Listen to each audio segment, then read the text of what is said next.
And we're live, baby.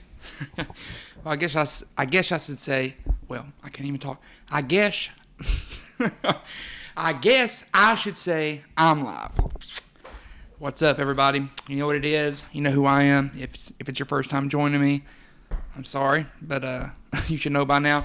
It's no Curfew, the motherfucking podcast coming at you today. Today is what is today? Today is August. Is it the 31st? The 30th? September 1st? I'm really not sure. I've never been really good with dates. Like, I've never been, like, a big fucking date guy. Like, somebody can, like, I can walk down the street, somebody be like, hey, like, what's today? I'm just like, you gotta just look at them. Like, I'm just like, you have the audacity to even talk to me, first off. And second of all, I don't know what the fucking date, like, I did something last night. You know what I'm saying? Like, baby, I used to do dope, baby, you know what I'm saying? Like, I used to do some dope and drink some liquor, and my days and nights were mixed up. So I didn't know shit. And when you're 17, 18, 15, 14, 11 years old, that's what you're supposed to do. So I always felt like when somebody like out in the street, you know, was like, would ask me what day it is, you know, like what day of the month is it? Like, are they calling me out? You know, like, are they calling me a mark? Like, am I a dork? You know what I'm saying? Am I a fucking geek? You know what I mean? Do I go home and play fucking Minecraft? You know what I'm saying? Do I go home and play fucking, what's that game that all you boys play? All you dorks who definitely don't watch this. People who play this game don't watch this podcast. What the fuck is it? D.O. Fucking Dungeons, Dragons, and fucking one of them, you know, just one of them fucking medieval Lord of the Rings fucking Gollum fucking, you know, keys, like, or ring, like, whatever the fuck they had, like, that fucking shit. Like, that's the people who don't watch this show, and those are the type of people who know what day of the month it is. Fucking OGs like me, who back in high school slang this thing and slang things to other people. You know what I mean? I slang pipe, slang dope all day long. 4 years. 2009 to 2013, I ran shit. You know what I'm saying? So if you ask me what day it is, don't expect to get a solid answer. Don't expect to get an answer at all. You can expect one of four things. If you ask me what day of the week or what day of the month it is, I definitely know what day of the week it is. Usually, unless it's like a Tuesday. Like, who the fuck knows when it's Tuesday? Like, Tuesday just happens. You know what I mean? Like, what the fuck? Like, you're fucking doing shit. Then Tuesday comes, and if somebody literally asks what today is on a Tuesday, you have the right to slap the fuck out of them right there. Like a good fucking bitch smack. Like a good, like, you know what I'm saying? Like, the Bronx. Picture somebody in the Bronx, you know, like 1976. 1974. That's a better number, better year. Good year that year. 1974, hot summer, hot fucking summer day. 96, heat index through the fucking roof. Coach Manny ain't practicing football that day. A hot motherfucking day. Hot as fuck, you know what I'm saying? Like when you'll sleep in, you've been doing dope all night long, you sleep in, and then you walk outside around 2 p.m., you know, you're fucked, you're foggy, you're just going out there to, like, just get some air, just get out of the house where you just, like, raised hell on it, and you fucking walk out there barefoot, and you step on some asphalt, some concrete, and it burns your fucking foot off. You know what I mean? That's how hot it is. Picture that, like, just a fucking, like a 40-year-old wife beater, hungover as fuck, family, kids up there playing, woman up there doing dishes, doing laundry, whatever the fuck she needs to be doing. Walks outside, just get a break, fresh air, rub his eyes, steps on hot asphalt, and somebody walks by. His foot's burnt, he's fucked up from it. Somebody walks by, some dork who's been, you know, fucking playing Dragons and whatever the video game is I was talking about. Been playing that shit all night, fucking has a watch on, and literally just somehow has a watch. Don't do shit, shouldn't know what the day it is, but ask you, like, bothers you and stops your day and says, hey, bubby. They probably won't say that in New York, be like, hey, guy, or however the fuck a wise guys talk. But a wise guy won't ask what day it is either. But the dork just looks at the dude, and he's like, hey, man, do you know what day of the month it is? Or do you know what day it is today? And that's when the fucking Bronx guy, on a fucking Tuesday, remember this, on a fucking Tuesday, that's when that Bronx motherfucking wife beater shirt, man, that's when he just fucking takes out all of his frustration he has in the world, like all of that fucking overtime he worked, you know what I'm saying? All the fucking overtime he worked, his fucking 20 kids that he's had because he's like Irish Catholic. You know how them fuckers like to bang, you know what I'm saying? They're constantly popping out puppies. You know, he's got fucking 20 of those up there, 20 mouths to feed, 20 tears to dry, 20 asses to wipe. He's got a fucking woman that he's banging.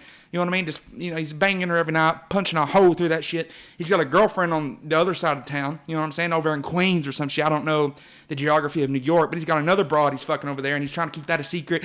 She's got a crippled teenage son. He's in a wheelchair. He's trying to pay for him to get braces. Like, there's all kinds of different shit going through this guy's head. And then a motherfucker comes up to him on a Tuesday. You know what I'm saying? Club don't go up on a Tuesday in 1974. Let me remind you of that. A motherfucker comes up to him on a Tuesday and says, what day is it? That's when you see the motherfucking bitch slap. You know what I'm saying? Backhand, like fucking 1-2, like a pop, pop. You know what I mean? A fucking bitch slap. And if he keeps talking shit, if he says one more word, he gets the motherfucking Glock out. You know what I'm saying? And that, you know, that's just how it goes. That's how them gangsters do it up there in New York. You know what I mean? It probably wasn't good gun safety there, but I'm an OG and I do what the fuck I want. You know what I mean? And it's also America.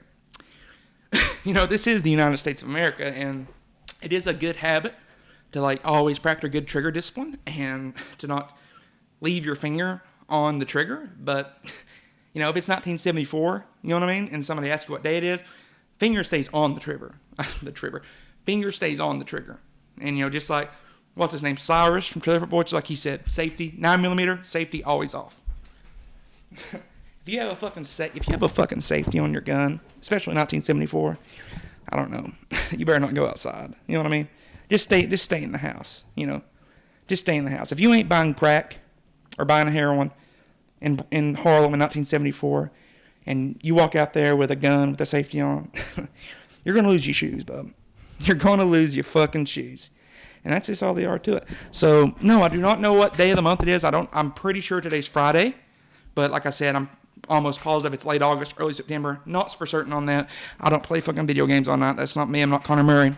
But, yeah. That was a pretty long intro, about 6 minutes. 6 minutes and 27. 8. Like 6.5 long minute intro. I probably fucked that word up too. I'm just really hopped up right now. But today what we're going to do, like as usual, I got on fucking Instagram before I went live and I asked you guys like some topics or certain questions you want me to maybe answer or some topics you want me to bring up for the show. And I got some good ones. I did that about an hour ago. And in an hour that I fucking did that, I've got some really good responses. I've got some cool topics. We're going to get into that. We're going to get into like the future of the UFC. You know, not like they're in jeopardy, but you know, just like the next few months. You know, I don't know what days fall in those months or what days the cards are because I don't know dates and shit like that. I don't fucking play, you know, fucking, I'm not a Call of Duty guy, you know what I mean? Well, I play Call of Duty, but I'm not a fucking, like, what's another dork game? Tell me what's a dork game, you know what I mean? I don't want to make fun of an OG game. What's a fucking dork game? Harry Potter, I'm pretty sure I had a fucking video game. I'm not on the fucking Nintendo, you know, the fucking handheld playing Harry Potter. I don't do that shit. But just, you know, the next few months of the UFC, some fucking events going on. We got a card this weekend. It's not a really big one, but I'm gonna get into that. Usman and Covington, they're fucking hopefully gonna go down in November, and that's when, you know, that just was announced recently. Darren Till making his middleweight debut against Kevin Gastelum. That was fucking officially announced. That's for, you know, MSG on November 2nd, I think. I lied. I definitely don't know the date. I'm sorry, but yeah. And we got, you know, coming up pretty soon. I think in 8-9 days. Like I said, I don't fucking keep up with dates. I'm just going to keep, you know, reiterating that. I don't fucking know what day it is throughout this show, but we got a big one. We got a fucking big boy coming up here in a couple of days, man. Fucking the Russian Eagle. The fucking Irish hitman, you know what I mean? The fucking Russian gangster, the Russian mobster, the fucking Russian no vodka drinking, Muslim praying, some bitch, you know what I mean? Khabib the Bear, Khabib the Mauler. He's going to take on Louisiana's own Dustin the Diamond Poirier, and it's going to be a hell of a scrap, and I can't wait for that one. I'm definitely going to fucking pay. It used to be $59.99. Now for ESPN Plus, it's like $65. But I don't give a fuck, man. You know, like, I feel like if you're a UFC fan, you know what I mean? If you're a UFC fan and you've been a fan for years, like you're not fucking one of these newbies who just like, you know, started watching the sport when Ronda Rousey came around or when Conor came around. Even though I'm a Conor dick rider, I fucking loved the UFC before I even knew who Conor was. You know what I'm saying? I remember being in 7th, 8th grade, going to my cousin's house, like begging my dad on a Saturday night, hey, take me to Dwayne's house or Scotty's house. There's a BJ Penn's fight. It's a big fucking UFC card. Like, you know, that's what I did on Saturdays, you know. I would go to the movies at fucking 7 o'clock, 7:30. Tyler Childers was there in movies at the Plaza. 606, 789, 4500. Pretty sure that's the movies.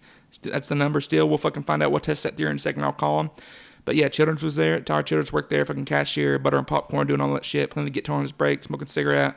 Probably didn't do a lot of dope back then. He was pretty young. But yeah, he was there. I was there at 7 o'clock, 7 to 9 p.m. You can catch me at the 7 to 9 p.m. on any given fucking Saturday. Not Sunday, not Al Pacino. Any given fucking Saturday. 7 to 9, I'm at the movies. I'm at the movies not by myself. I'm at the movies with a sweatshirt and a broad. And if you ask why I say sweatshirt, it's, you know, it can be fucking hot outside. And I'm still bringing a hoodie to the movies. You can guarantee that.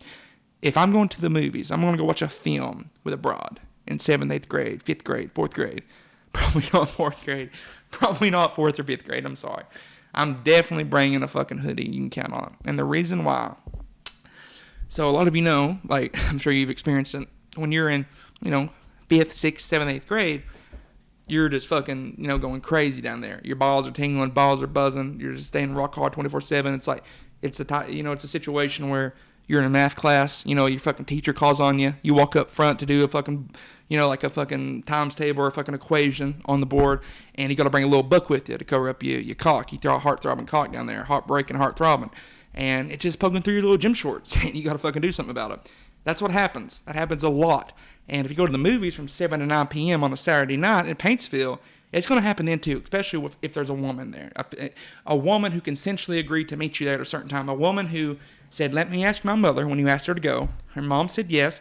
They leave the house at 6:30. She's all dolled up, got her JCMS little cheerleader jacket on. That's the broads I fuck with. I ain't fucking with no tuba players. No green-haired tuba players. I ain't doing that shit. She's all dolled up, got the fucking makeup on, got her bracelets like, you can have the little different colors in your bracelets. She's all like green and pink and blue and yellow. Probably not yellow. Yellow's a bad one for a bracelet, but fucking lime green. All that shit's up in there, She's ready to go. Like, she's not ready to suck some dick, but she's ready to fucking touch one. Like, for real.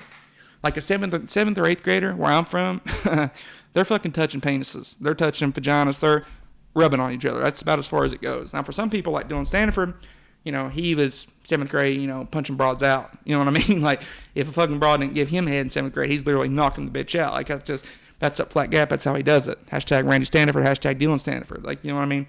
He was definitely fucking bitches in 7th grade. And I don't want to sound too vulgar. I don't want to sound too offensive or abrasive with the saying fucking bitches. I'm sorry I said that. I should reword it. He was definitely laying the pipe to some broads in 7th grade. That's just Dylan Stanford.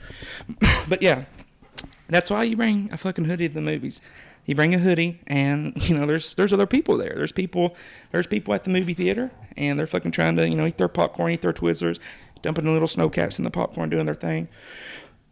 They're there just trying to enjoy a film. There's probably a fucking older couple there who's definitely not touching each other. They're just there to fucking enjoy the last few days they got left, and they're fucking sitting there watching a good movie. I remember American Gangster when that came out. I was like in middle school, went and watched it. Zach Gowan was there. It was a fun film. There's probably somebody else there, an older couple watching it, just trying to enjoy the movie. 2.5 hour long, 3 hour long movie. 3 hours and 2 minutes maybe. I think that's the total time. But yeah, they're just there chilling. And they don't want to hear, and they definitely don't want to see you fucking getting you little bird stroked, you little 7th grade tickle pre-cum bird. Like, they don't want to see that shit. So what you do, to be respectful, you fucking, you start off with the little, put your arm around them, around the broad, and you fucking start doing the little make-out thing. You put your arm, back in middle school, this was the go-to move. You put your arm around them, and they fucking like lock your hands. You're like arm around them and holding hands at the same time. And it's a good, their other hand is distracted, so you fucking go for a little tick grab, and you just make out. And eventually she goes and starts rubbing your pants, and you fucking unzip them sons of bitches, and there it is. You're down to your knickers, in a fucking movie theater, watching Denzel do his thing on there, probably doing a legendary movie, just fucking letting his balls hang up there, and you're getting yours played with watching him. But yeah, that's why you always bring a hoodie to the movies, and it was some good times for me. I loved going to the movies when I was in middle school. But yeah, that's what you do. I have no fucking idea how I got off on that tangent. I went from like the UFC to Usman and Kobe and all that shit to get my bird jacked in middle school and 7th grade at the movies with children there watching, doing the fucking bubble gum off the floor thing. But yeah, that's just no curfew. That's what the fuck I do. I've always been like that. I'm going to fucking remain that way. I'm going to keep going from there to there and there really fast. But that's what I do, man. You know what it is.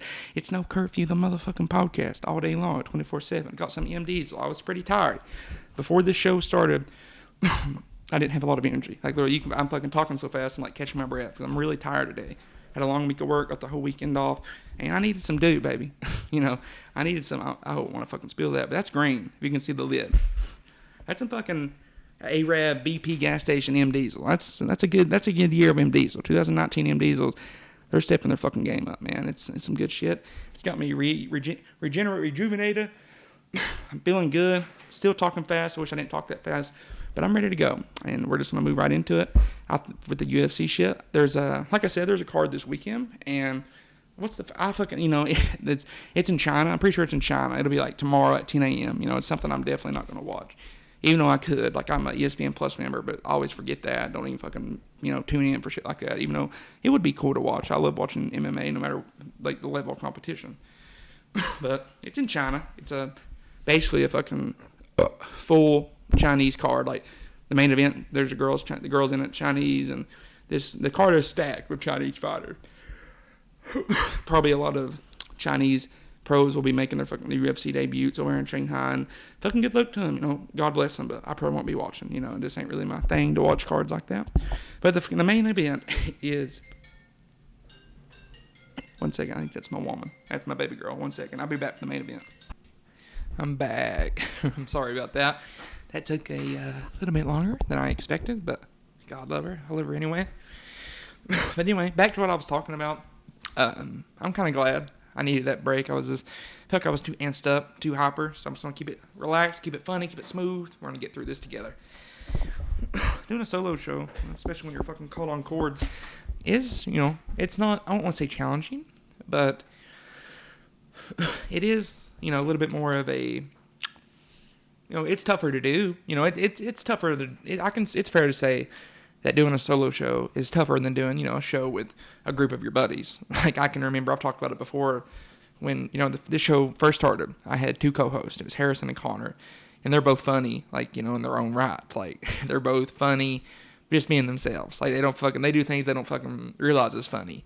And for me, somebody, like, I'm just really aware, like, I have a lot of self-awareness, and I look for things, for me, like, I'm pretty quick. It was just really fun. I could fucking snap on them, just snap back, fucking fire shots, like, very quick, very witty, and it was funny, we had a lot of laughs when we first started the show, and I miss it sometimes doing it with a group every time, but, I feel like these solo shows are very rewarding. I gain a lot. It's therapeutic. I've talked about that. It's therapeutic for me to get on here and just, say my shit, say what I need to say. But yeah, back to UFC this weekend. It's UFC Shanghai or something. It's in China.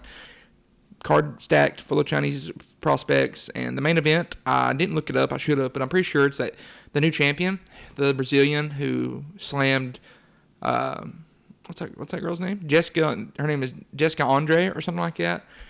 She slammed Rose, yeah. She slammed Thug Rose Namajunas, slammed her on her head, fucking in Brazil, fucking KO'd her. Vicious KO victory. And she's fighting this new, what is she, new strawweight Korean zombie of women. Like, this girl is fucking tough. This girl is like, she looks like a fighter, pre-USADA era. She's fucking jacked. She's built. She's very strong. And, I'm sure I'll release this by the time this is over, but by the time you watch this and hear me saying these words, this fight will be done. But my fucking prediction for that is Jessica Andre goes out there. She's just a very strong grappler. She goes out there, she fucking does her thing, picks this girl up, lays her on the mat. The girl stays strong for about a round or two, and Jessica Andre just puts the pressure on, and if she don't get the finish, she really pushes the pace and grinds her out for rounds 3, 4, 5. Rounds 4 and 5, the Chinese woman she's just hanging on, barely surviving, fighting through her own championship part, but getting through the rounds, getting through the fight. But yeah, I'm gonna go unanimous decision, Andre. And that may not even be her name. I keep thinking of Eric Andre. I think that's a comedian. He's came to Lexington before. A pretty funny guy. But yeah, that's this weekend. And like I said before, there's some fucking monster cards coming up, boys. I'm telling you. Like, there's a kid. I forgot his name. I actually look it up. There's a kid. I forgot his name. He told me to talk about the Poirier-Khabib fight. Fucking, I'd already mentioned that beforehand. I said I was. It's a fucking... fucking GM, I mean, it's a fucking, that'll be a slugfest, I mean, not really, I don't know about a slugfest, but it'll be a fucking good fight. Let's see who this kid was. What'd he say?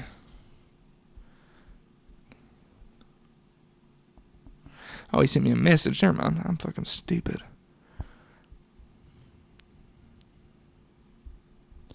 Why am I so stupid, boys? Okay, I'm on the wrong Instagram. I have two. Brady Daniels messaged me and asked me to talk about the Khabib Poirier fight, and it's gonna be a nice little card. I think it's the UFC's first time in Abu Dhabi, and that's something that's pretty cool. Like, I'm sure, like, I'm a big fan of the embedded series, like watching all of the UFC embedded leading, like if you're not familiar with it, it's the UFC team following around the fighters, like the main event and co-main event, and sometimes the third guy, they'll follow him around. They'll take shots of him, interview him, just follow him around throughout the week, and they turn it into like little 7 to 10 minute segments. And they're very cool. It's really fun and intimate to watch. I watch for all the big cards, like, the Connors or the Khabibs or the fucking Jon Jones, DC. I watch all the embeddeds for them. It's fun. I'm sure the embedded for, Abu Dhabi card will be pretty sweet. That's just a cool area. Like, when I think of Abu Dhabi, I always think of that big fucking building, like that really like fancy looking building. I don't know the name of it or what it is, but you know what I'm talking about. It's pretty cool looking architectural setup there. But yeah, I'm excited for it. I can't remember who, I know headliners are Khabib and Dustin.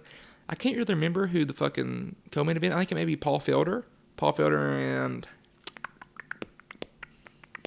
Paul Felder. If you guys don't know, he's also a UFC commentator. He's a pretty tough guy. He has fought at welterweight, but I think he fought Mike Perry. Mike Perry beat him. He's back down to 55 now. I can't remember his last fight. I think he may have won. But we'll fucking find out who he's fighting. It's UFC 242, Abu Dhabi. Khabib. Oh, that's a fucking good one. Paul Felder versus Edson Barboza. I'm sure many of you know Edson Barboza. He's famous for knocking out, what the fuck's his name? Terry Edom. I think that's his name. Knocking out Terry Edom with a spinning wheel kick. Fucking helicoptered that bitch and KO'd that dude. Like, fucking, it was a scary knockout. One of the scariest knockouts in UFC history. I think the worst one I've ever seen, honestly, is Thiago Santos. I'm pretty sure I've seen him. He's fucking late. I don't think it was his debut, but it was, before he got beat by Jones. It was in the midst of that tear he was going on, and he fucking head kicked this dude. This guy, like, he kind of had a haircut similar to mine sometimes. He was fucking tatted up, kind of tan. Can't remember his name, but dude, fucking Santos is hitting with just a straight round kick, fucking straight roundhouse to the face, shin on head, and dude, it literally, I remember watching it and feeling bad about it. Like, I fought before, and then I fucking watched that, and I thought to myself, like, it was after I fought, of course, but I thought to myself, damn, that would suck, man. I fucking, like, just questioned the whole thing for a second. I was like, is that even worth taking? Because I thought, there's certain knockouts you'll see, and you're like, that fucking dude's dead. Like, that dude is now deceased. He is no longer living. He never gets to see his wife and kids, his family. He's done.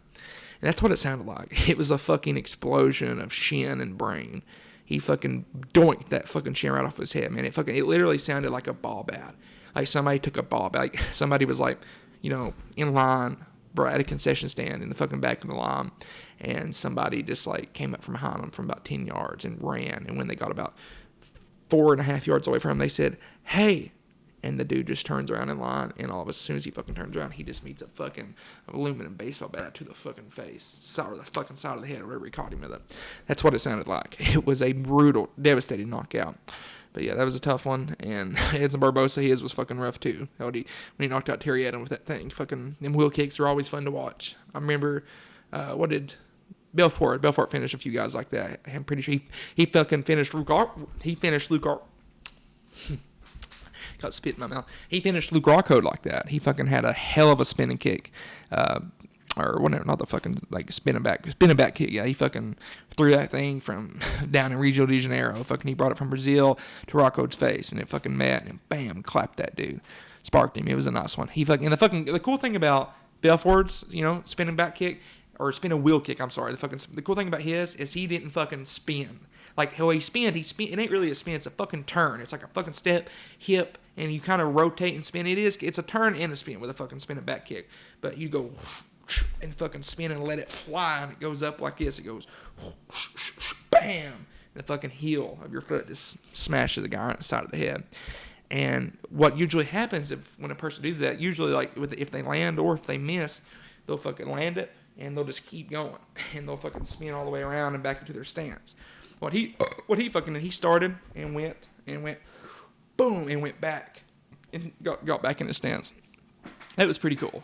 That was fun to watch. I was excited to see that. But yeah, that was some good knockouts. There's been a lot of people, knock people out with. There's not a lot of people. There's been some devastating knockouts with, spinning wheel kicks, and Edson Barboza is the fucking pioneer of that move.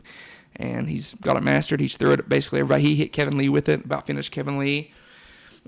I'm a big Kevin Lee fan. I hate how his last couple fights is gone. He fucking about beat Tony, had that staph infection. You guys know how that went. Got beat, got submitted in the second round. Then he fought a very game RDA at 170. That's a fucking tough jump. People underestimate the jump from 55 to 70, but he fucking jumped up there and from 55 to 70 fought a former world champion, a tough motherfucker, a veteran, a guy that not a lot of people gets through. And, he got beat up for a little bit. He got beat and he got finished, I'm pretty sure. I can't really remember the fight, but I'm pretty sure he got finished. Yeah. I mean, for that one, I was going to do a prediction for the Felder fucking Barboza. I would say Barboza gets this one. I just think Felder. I think he may have co-main evented before. I think him in the Mike Perry fight may have been a co-main event, but he's just not fucking used to these big lights. He's not used to this stage. He's in a co-main event in the UFC's first time in this country, Abu Dhabi, and I just don't think he's going to be able to, bring the heat the way Barboza has. Barboza has, fought on many cards. He's headline cards. He's fought Khabib before. I'm pretty sure it was a fucking pay-per-view when he fought Khabib. Maybe not. Might have been a fight night, UFC fight night. But Barboza's been there. He's a fucking tough Brazilian. All them fucking Brazilians are tough.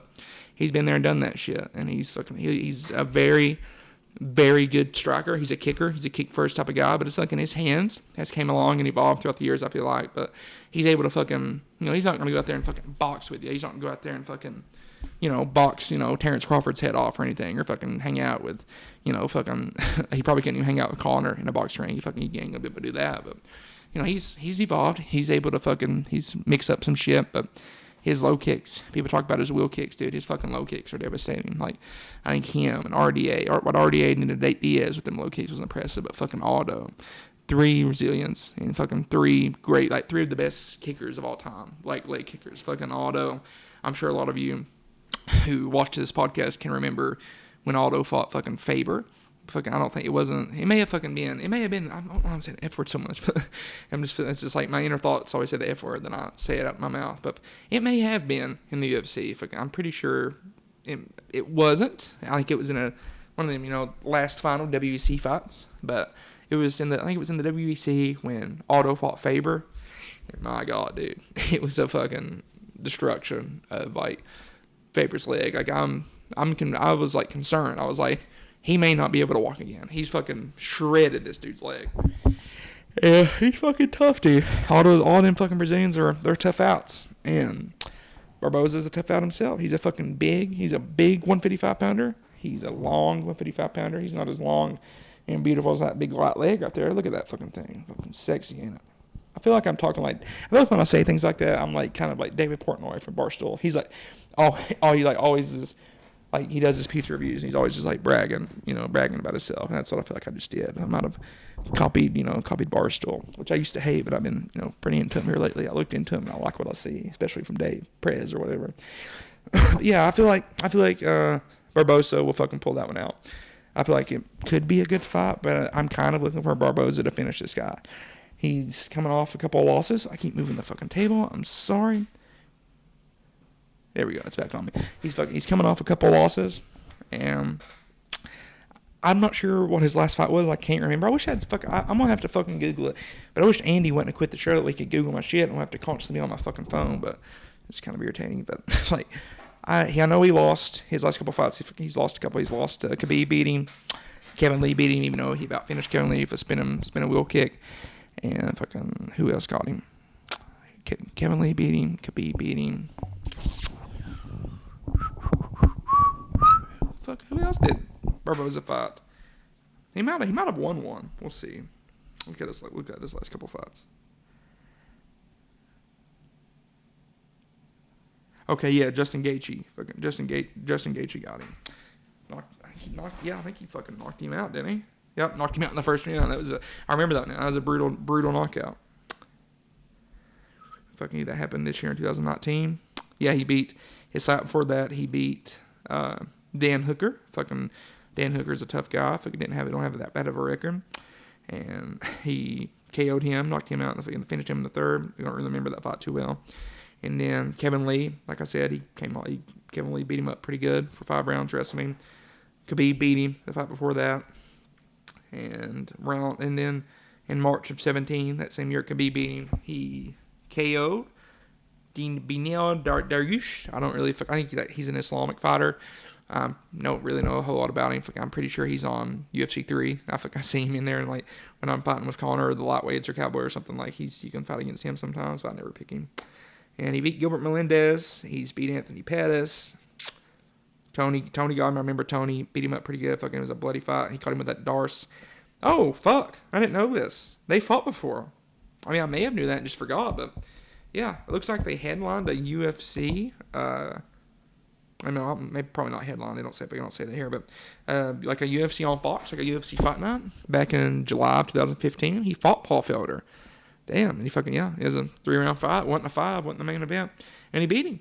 I don't remember how that fight went. I don't know if it was split or unanimous decision, but fuck, dude, they fought before. So yeah, I kind of feel better with my pick now. I feel like it's pretty tough in the UFC for.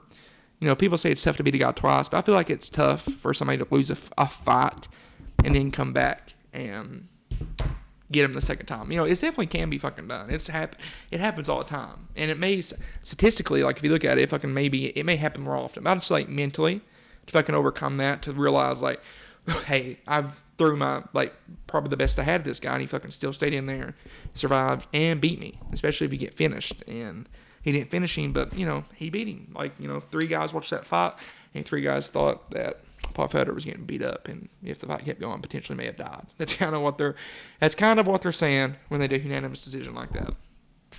But, fucking it happens, dude. Like, you can look at my fucking boy DC here recently. I know I went on a big tangent on Instagram after that fight, but fucking DC is my second favorite fighter of all time. He really is.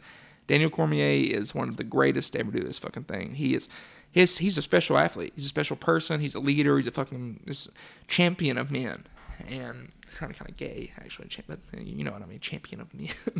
But, he's just a special person, He got into MMA late in life. He fucking started throwing his hands late in life. And if you fucking look at DC in any weight class, 205 or heavyweight, he probably has the best hands in either division. Like, just solid boxing. His boxing base, man, it's not a base, but his just standard boxing, his fucking hands, like moving his hands, and like his MMA boxing, he's incredible. He's such a fucking athlete that he's able to adapt and evolve really fast, quicker than most people. He's a fucking he's not a silver medalist or a gold medalist, but he about won bronze. He was in the bronze medal match, and I think he came in 4th. That's fucking awesome. That's something to write home about. Going to the fucking World Championships or the Olympic Games and fucking wrestling for a place, that's fucking tough. I mean, any other day he might have won that match, and you never know. But he's a special athlete. He wrestled Kel Sanderson in the NCAA finals when he was in college. He went to Oklahoma State. Kel was at Iowa State. He lost to Kel, but he's always been on these fucking big stages, and he always keeps coming back after every defeat. And he's just special person. He has a lot of heart and determination. He's been in some 5-round wars. He's been in a lot of 5-round championship fights. He's won a couple, and he's lost a couple. I'm actually not sure if he's ever won a 5-round championship fight that's went the distance. Yes, he beat fucking Gustafson. There's a dude in a pickup just like creeping by my house with his window rolled down, looking at it.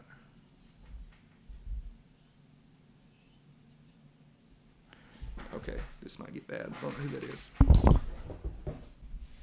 Sorry about that, boys. It was literally kind of scary looking. Like a fucking dude, like 2 dudes in a black pickup parked outside, stopped their car, and pointed here at my house. And the dude opened his door and got out.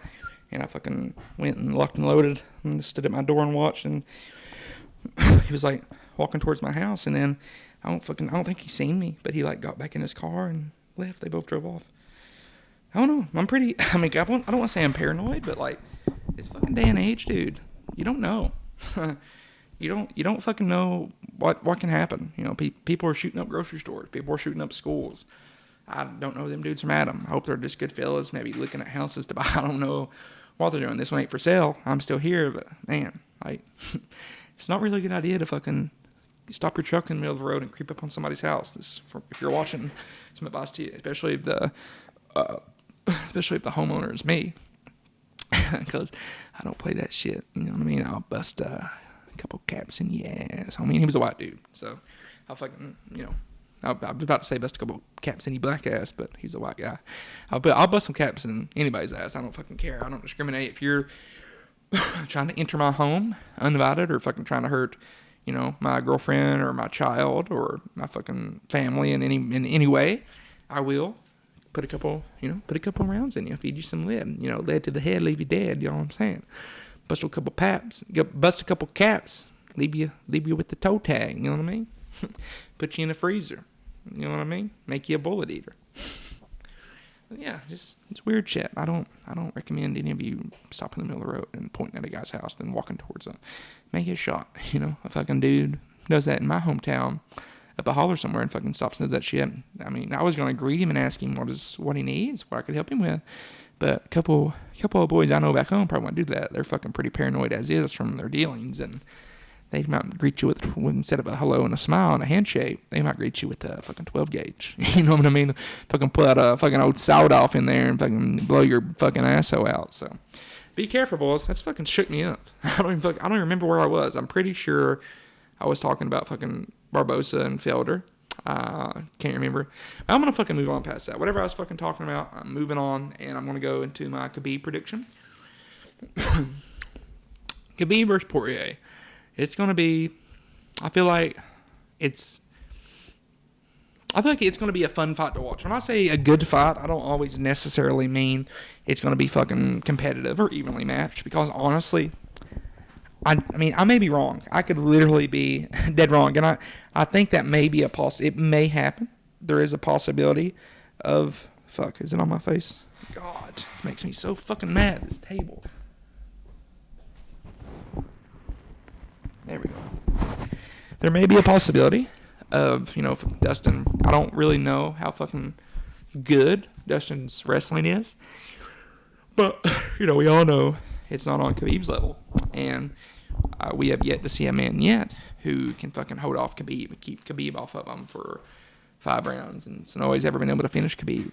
That's kind of the fighter that Dustin is. He sprawls and brawls. He hangs and bangs, you know what I mean? He stays up there on the feet, and he fucking has really, really good boxing for MMA.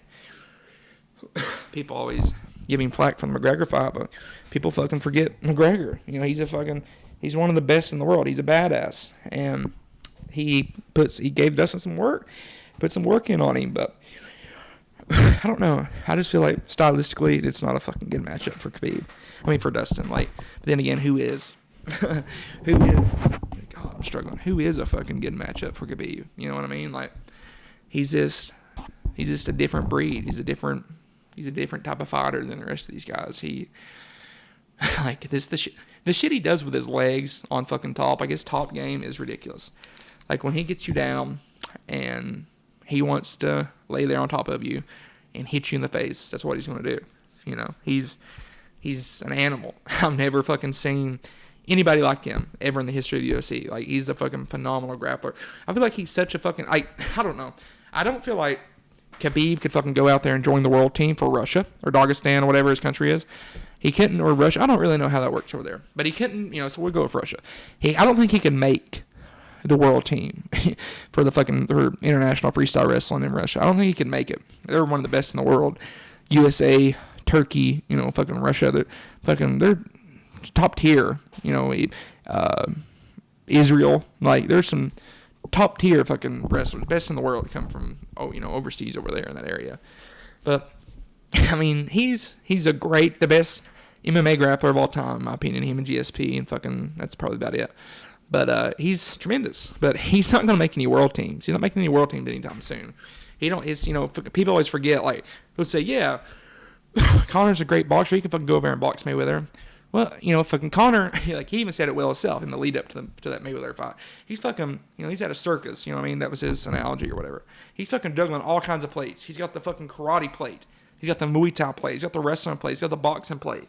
And he's focused on a bunch of different things. There's a bunch of different, parts of the body and a bunch of different weapons that can fucking attack Connor. And he has to worry about all of them. He has to worry about all these techniques. He has to worry about fighting off his back, fighting, with the man on their back, fucking fighting on his feet, fucking takedown offense, clinch work. In boxing, there's no clinch work, and it's just not the same thing as focusing on only one discipline.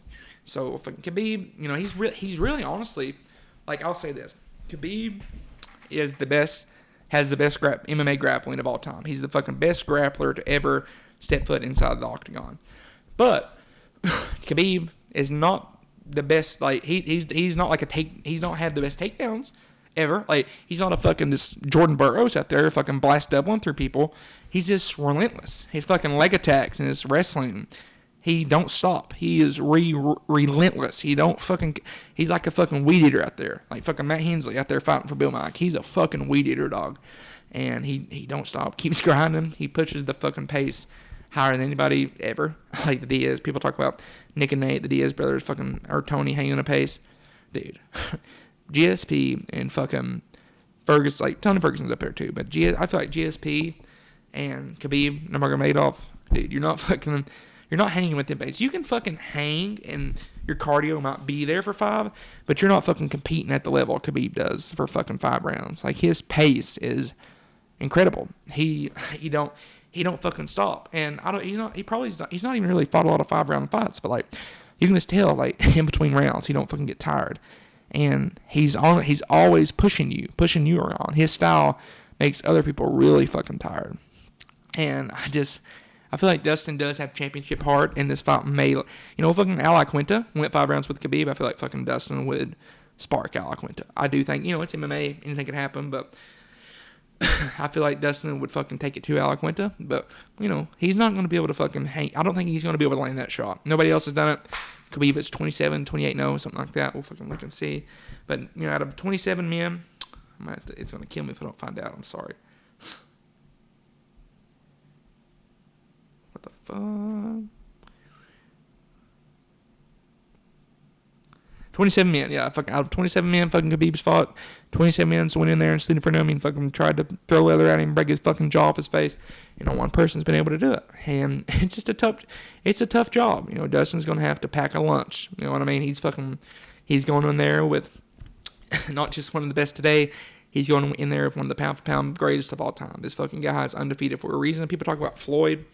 And on his record, say what you want about Floyd. Floyd Mayweather has fought 50 professional boxing matches and given, his he there's some cherry picking going on, and boxing's a dirty sport. He fought some fucking bums, but he's beat the best of the best, and he's literally fucking never lost. Khabib may have lost in 20, and it's harder not to lose in MMA because of fucking 4-ounce gloves and different variations of, styles coming at you, and fucking, it's a different art, different form of combat.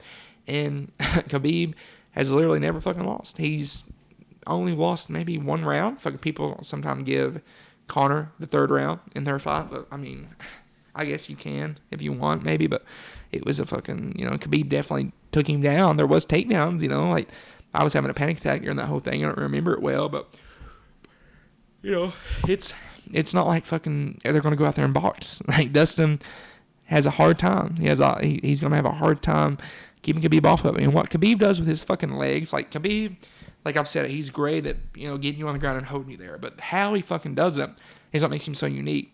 He literally, his legs are like an extra set of arms. It's sort of like if you fucking can imagine somebody with fucking like Goro out there fucking taking you down with his front arms and fucking wrapping you up with it on the fucking ground, like wrapping your fucking body up with his arms and having 2 more fucking down here just wrapping your fucking legs up. And you can't fucking go nowhere because he has 4 arms.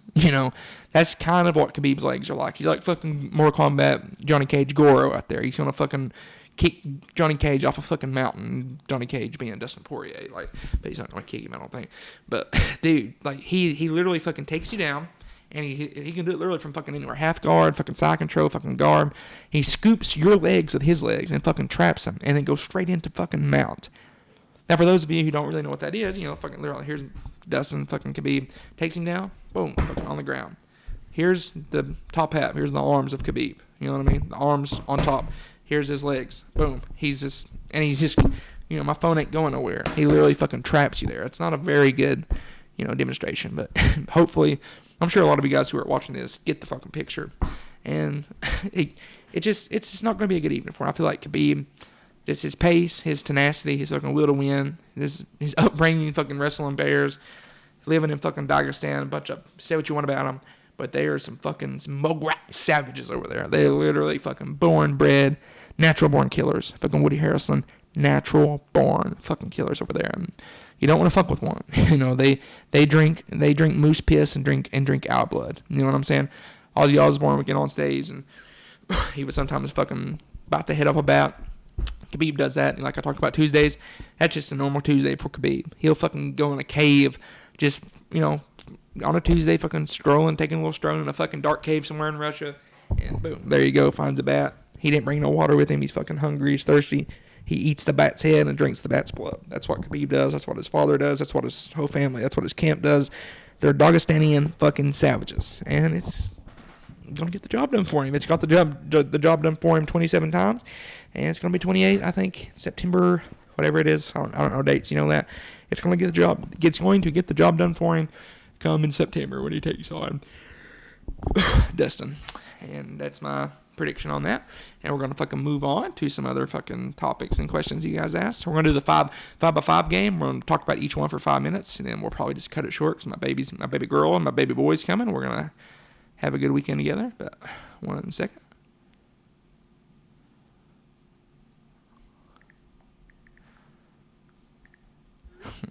She said, my girlfriend, Audie's mom, she said, Audie keeps they're driving here, and he keeps every car that passes by, Audie just looks out the window and goes, Papa.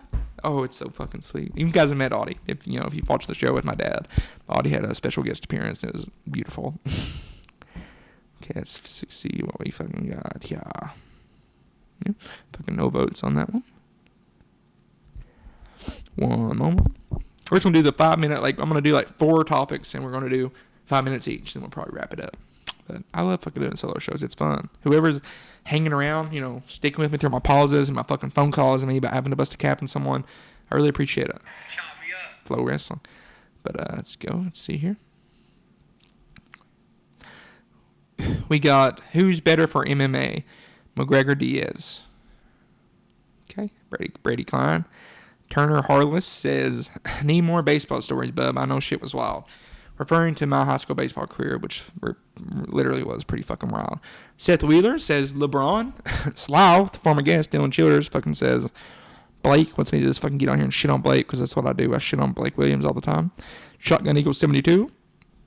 My buddy from high school says, in 20 years, what's something or some things people will be nostalgic for? That's a good question. But, let's see. How many are they? 1, 2, 3, 4, 5. So 5, what's 25 minutes? Might fucking cut it shorter than that. I don't know. Might not do all 5. But let's do... We've been pretty MMA strong. Let's keep going. Let's stay on that train. Let's do the 5 for 5. Probably the second or third time I've done this segment. 5, top 5 and 5. Or 5 and 5, whatever you want to fucking call it. I'm remixing it. We're going to do 5 minutes of who's better for MMA, Nate Diaz, Conor McGregor. And 1 second. Start. Okay, the question comes from Brady Kelly. You just heard me pick it, heard me discuss it, heard me look at it, everything. The question is, who is better for MMA, Conor McGregor or Nate Diaz? And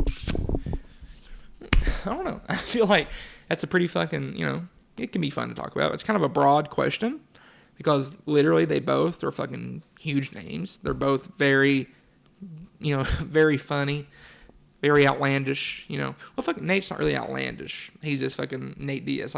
If I'm going to assume that people watching this show know who and how Nate Diaz is and who and how Conor McGregor is.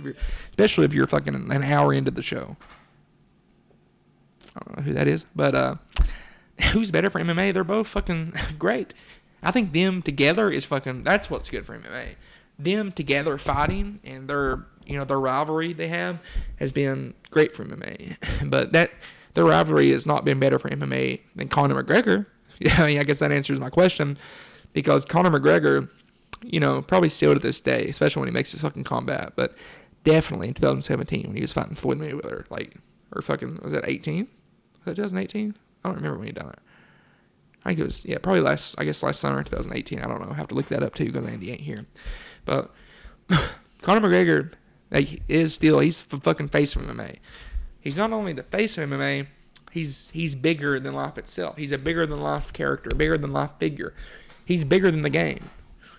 He's fucking way bigger than the game. He is more famous. He is more famous than any UFC fighter or any UFC character, including Dana White combined. That's just the fact of it. He's probably not richer than the Fertittas. He probably don't have more money than the Fertittas or even Dana White, for that matter. Like, he probably ain't as rich as they are, but he will be eventually, I think.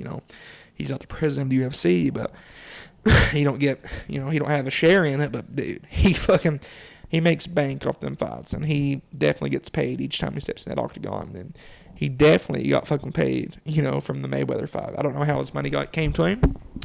I'm not sure if it was dripped. I'm sure money, a paycheck in that sum, a big lump of cash like that don't just get fucking dropped into you the day after. And fucking one big swoop of money, $300 million, $100 million don't go into your bank account after one day. Probably takes a while to get all of it and account all of it, make sure it's all there. Like, I don't know how that works. I've never fucking had to deal with, having a big, bunch of money like that. Hopefully one day if this podcast takes off, I can be $100 millionaire like Conor, but I'm sure he still might be getting drip money like that from that fight. But he's a stud, dude. Conor, his fucking whiskey is taking off, and his whiskey literally ain't bad. Like, I fucking tried it. His whiskey is not like, it's just some dude out there fucking making whiskey for a quick sale, a cheap sale. Like, he put his heart and soul into that. And it's obviously really important to him. And for people like Conor, like, whatever he attempts to do, he's going to be successful. Well, for one, he already has the fucking platform to do it. He's the most famous MMA fighter of all time. So if he wants to sell his own shit, or his own stink, like, it'll, his own spit, his own fucking pubic hair, like, that shit'll sell. Fucking t-shirts sell. You can put a picture of him on the toilet on a t-shirt. That's going to fucking sell. It's Conor McGregor. So obviously a big bottle of whiskey people in Ireland like to drink. It's a good move for him. It's a good business adventure for him to take on, was selling that whiskey, and I'm happy he's doing well. And I gotta go with fucking Conor. I gotta go with fucking Conor for this one. Yeah, Nate Diaz is fucking probably everything. Nate Diaz is everything right with MMA. Nate Diaz is the fucking truth. He has been for years, even though there is fucking things that he does and says that I don't really get into. I feel like, he don't mark out for his own gimmick like Chael says. People sometimes mark out for their own gimmick.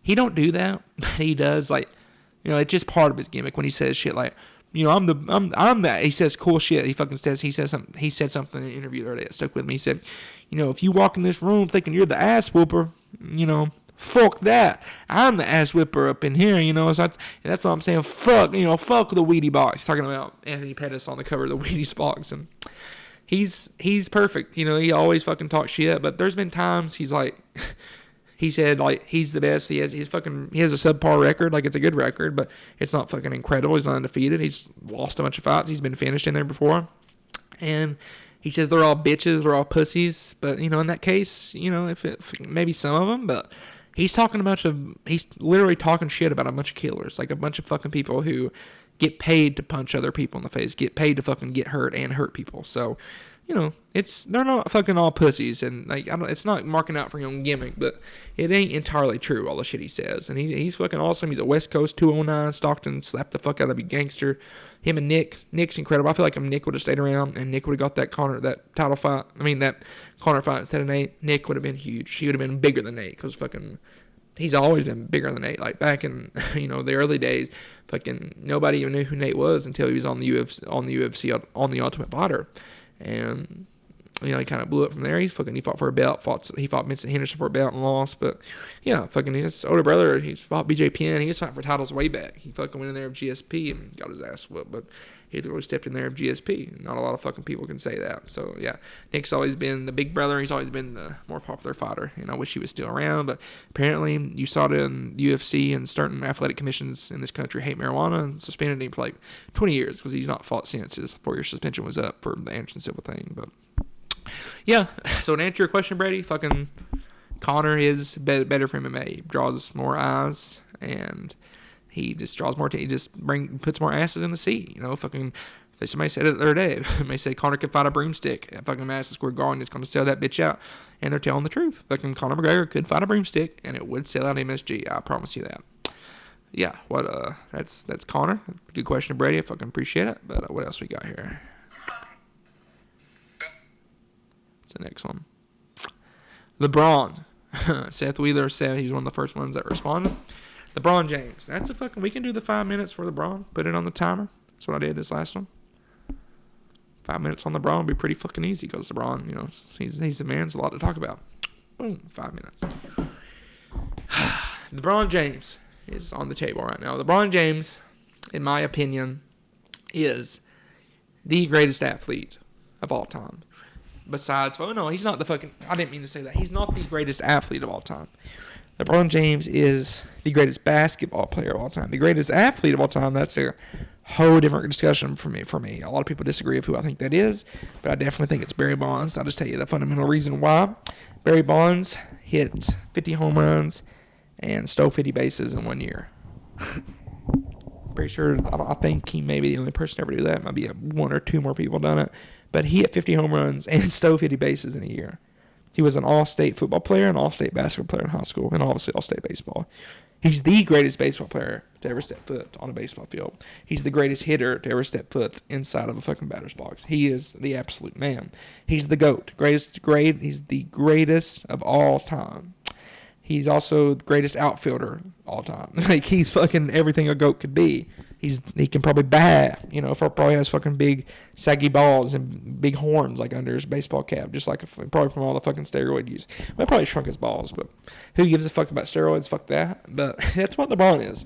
LeBron is the Barry Bonds of fucking basketball. He is he's kind of like a hybrid athlete. That's when people talk about, oh, fucking LeBron. You know, I've said it before. LeBron couldn't fucking play in the 80s when they'll Bill and Beer knock his fucking head off.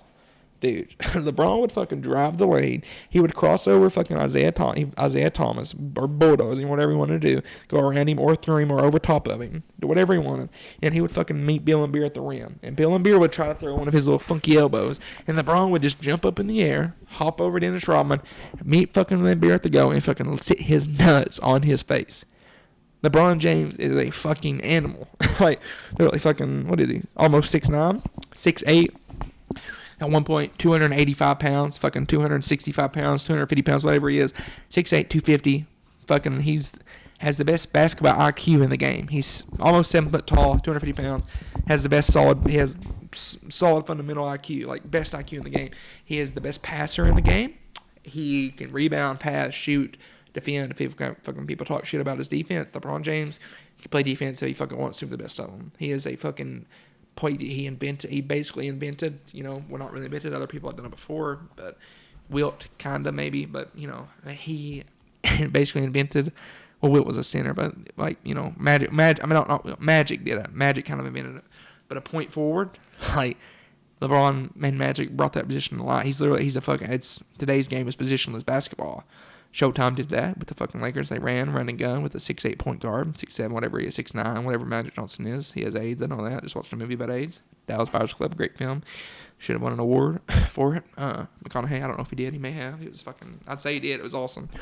But, yeah, fucking LeBron, 6'8" point guard, fucking running the floor, fucking dunking on people, triple doubles a game, like, fucking averaging 26 points, fucking over 10 assists a game.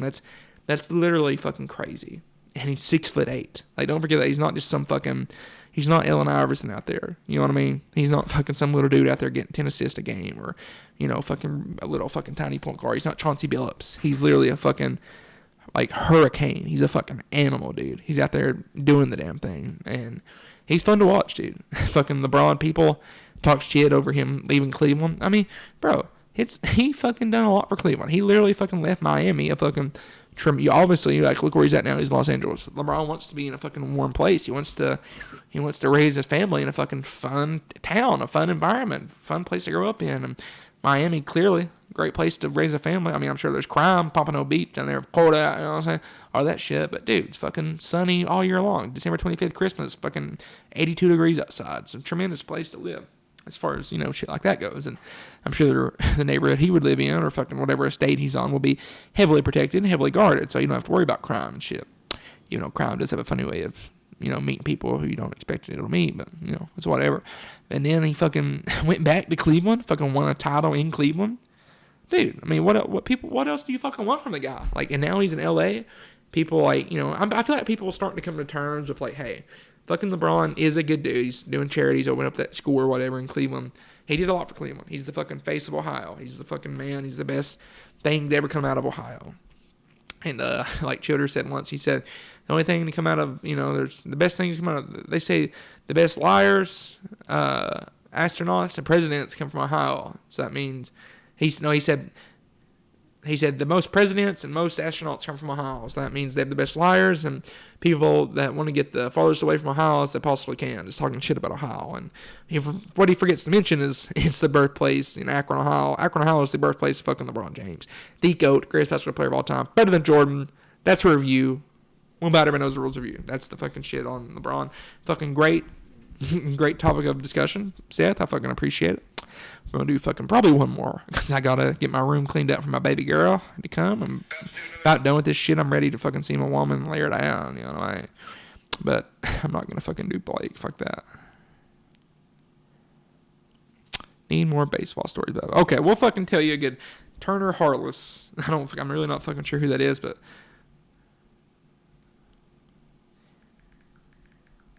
let me fucking text my woman back. I don't really know who Turner Harless is, but it's fucking it's cool. But I assume he goes to John Central and he plays baseball. We'll fucking do his.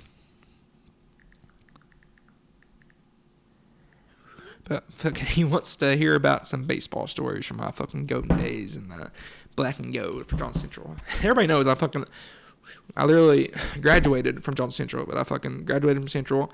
Then after I graduated, I went to Paintsville. Everybody knows that. I fucking made the transition. I made the move, made the decision like LeBron did. Went to Paintsville and, cheered on Cash for a couple of years while he was there and hoping he'd win a state title, but he never did. It's all right, though. I hate him. That Papa game really pisses me off. But some baseball stories for Turner, man. There's literally so fucking many, dude. I'll tell you, literally, there's fucking 25 just fucking popped in my head right now. But I'll tell you one. All 4 years were literally great at fucking Johnson Central. Like, I'll put the 5-minute marker on 1 second. All 4 years, besides my fucking senior year, because I got kicked off the team, because I've said it a fucking 1,000 times. I punched Garrett, my fucking catcher, in the face, busted his nose up pretty good. They kicked me off the team. Thought I was going to kill him and Jimmy Preston, another teammate. I wasn't going to kill him. I was going to let them both live, just like they are now. They'd have been fine. They're just paranoid back home. But that guy is here again, and my gun is right there. What the fuck, dude? He's just fucking walking around. He looks like Ozzy out there, just fucking walking around. My buddy Ozzy, just like, hey, what up? Like, just going crazy. But yeah, let's fucking pause it. But yeah, reset, 5 minutes. Yeah, fucking a good one. 4 years, literally all 4 years were great.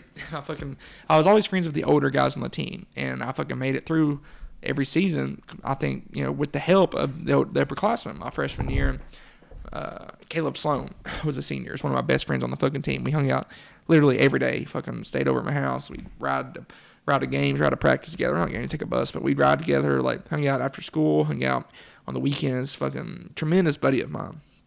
And it was, really fun. I loved fucking hanging out with Caleb. It was just cool being a freshman, fucking hanging out with an older guy. And then my sophomore year, two of my best friends in the fucking world, still to this day, one of my best friends was a senior, Jonathan Scarberry and DJ Ousley. They were my fucking boys.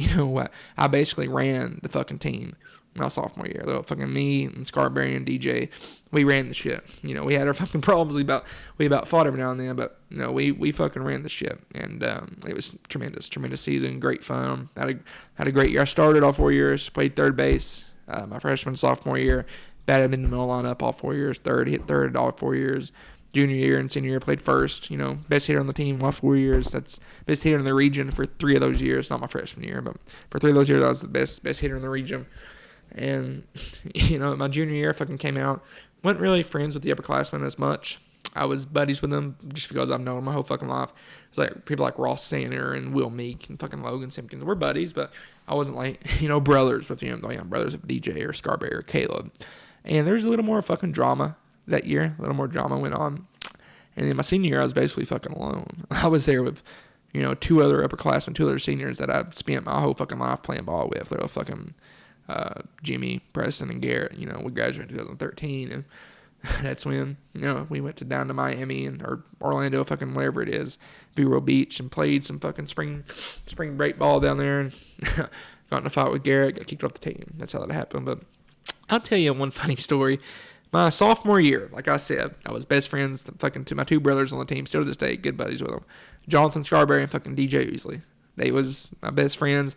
It was one day, I think it was like maybe a Friday or something, and like we had a fucking game that night, and then we didn't have practice or anything or a game on Saturday or Sunday. We had the fucking whole weekend off, and we got back home. We got back to the locker room from fucking Lawrence County or something. It was like an away game, and we got back to the locker room at like 10:30, and we was all gonna go hang out at my house. We was gonna stay out at my place.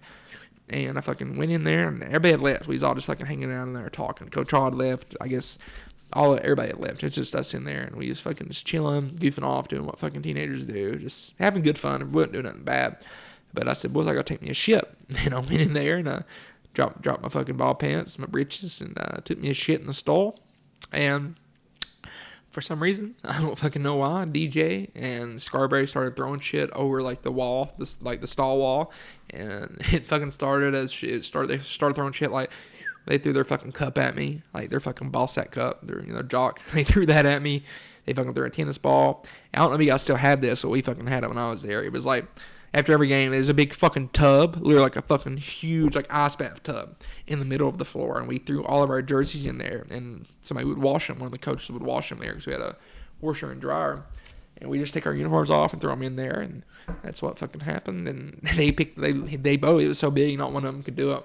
They both literally fucking picked it up, and it was like almost too big to fit like in the bathroom. They threw that at me, and it didn't hit me. It landed on the ground. Fucking somehow that thing missed me. It was fucking huge. It probably knocked me out. And then the last thing they threw was just like a fucking school chair, like a metal-legged, literally fucking school chair, and like I guess it had a sharp point on it, and they fucking launched it over the stall, and it literally came back down and fucking sliced my head wide open.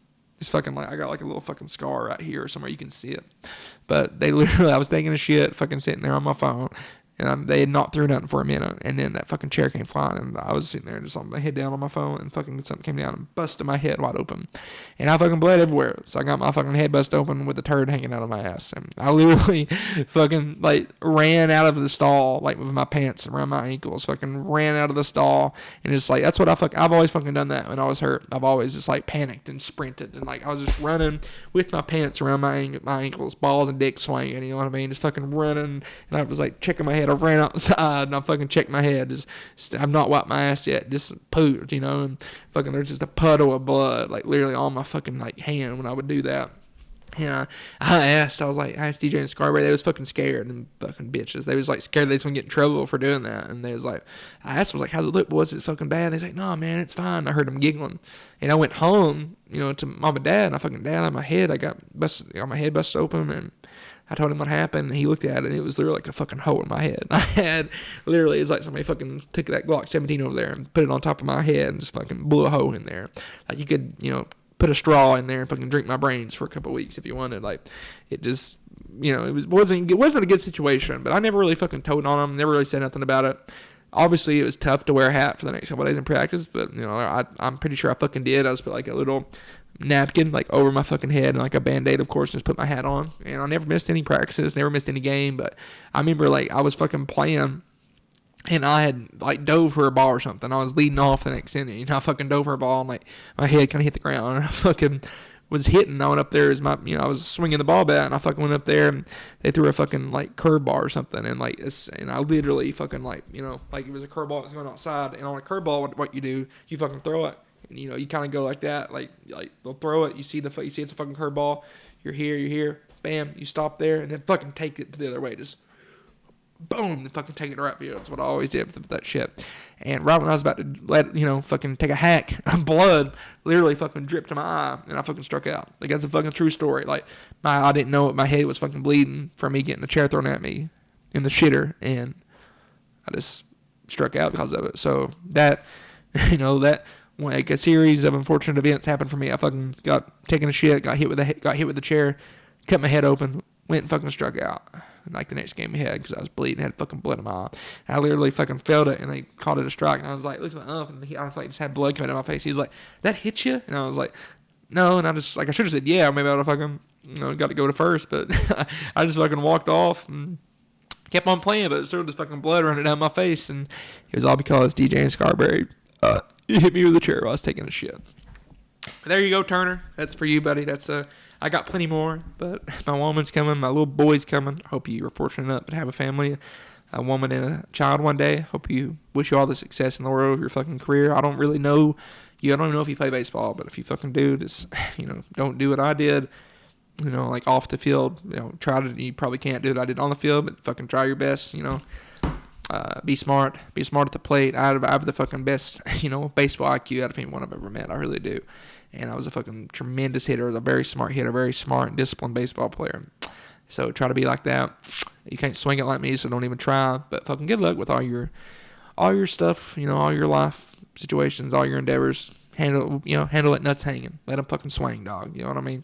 And for the rest of you who fucking, stuck around and listen for the whole show, I don't know how long this is. Maybe a fucking hour and 10, hour and 15 minutes. I'm not sure. But I appreciate it. I still don't know what day it is. And that's just it. That's all I got for you today. I got some M Diesel. It's still cold here. That fucking ice. M Diesel stays cold for me. It knows I need it. But I love you guys. And so whoever watched this from the get-go to now, from episode 1 all the way to now, I fucking love you guys. I'm going to keep producing more content, more fucking episodes. Going to be doing some different segments, some different shit. I'm going to have an intro soon. I'm going to mix it up, spice it up. You know how I fucking do. It's how I live my life. If you ain't first, you're last. I'm a big, hairy American winning machine. I just quoted Ricky Bobby for some reason. But yeah, I'm going to load my Glock real quick for you. It's just a good American Glock. So I can take this out, empty, boom. Load it for you, just for American. One time. Pow. Boom. One in the chamber, baby. Dropped out. Peace out, boys. Love you. Have a great weekend. We're out of here.